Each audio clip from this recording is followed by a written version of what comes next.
The initial plan was for Earthlink to come in.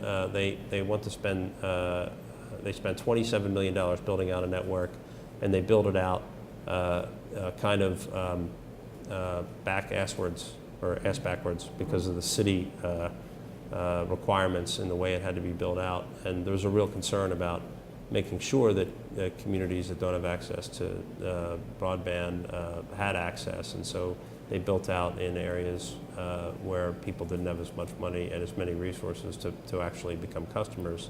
I think that was partly part of the flaw in the plan. If they could have built out in both places or turned them on simultaneously, maybe it would have worked better. So I think they probably started with huge cash flow problems from the very beginning and then carried it a very, very long time.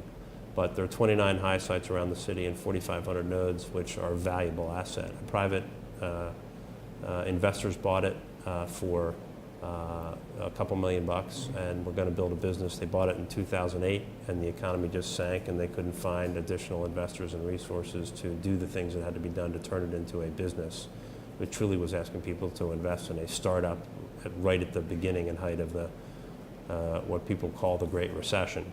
And so then the city recognized rightly, in my view, that this was a valuable asset. That we looked at other cities like Oklahoma City, Corpus Christi, who have tremendous productivity enhancements as a result of having their own network out there in terms of police manpower.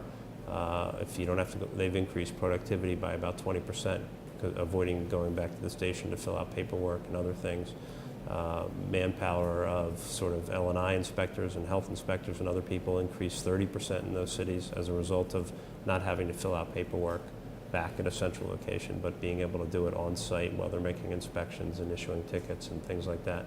So there was a plan when we first bought it to spend about $15 million going to 5.8 and 2.4 WiMAX, changing out the nodes using E911 and other Homeland Security money.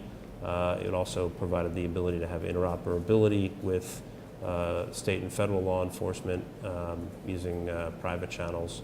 That has not happened. We've changed CIOs, and we're sort of waiting for the next CIO to sort of take a look at this probably from scratch and see what we do.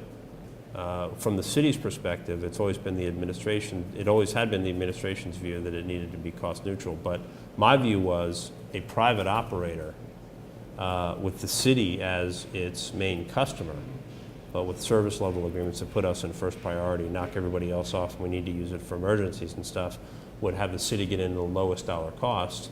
The cost to operate the network was only like, I don't know, I don't remember what it was, but maybe it was $250,000, $500,000 a year in lease payments, and you got to have someone making sure everything's up, the technology, you have to replace nodes when they break, and all that stuff. So if we had become an anchor tenant, somebody would have had a viable business and created 25 or 50 jobs, and we'd have a company here in the city of Philadelphia.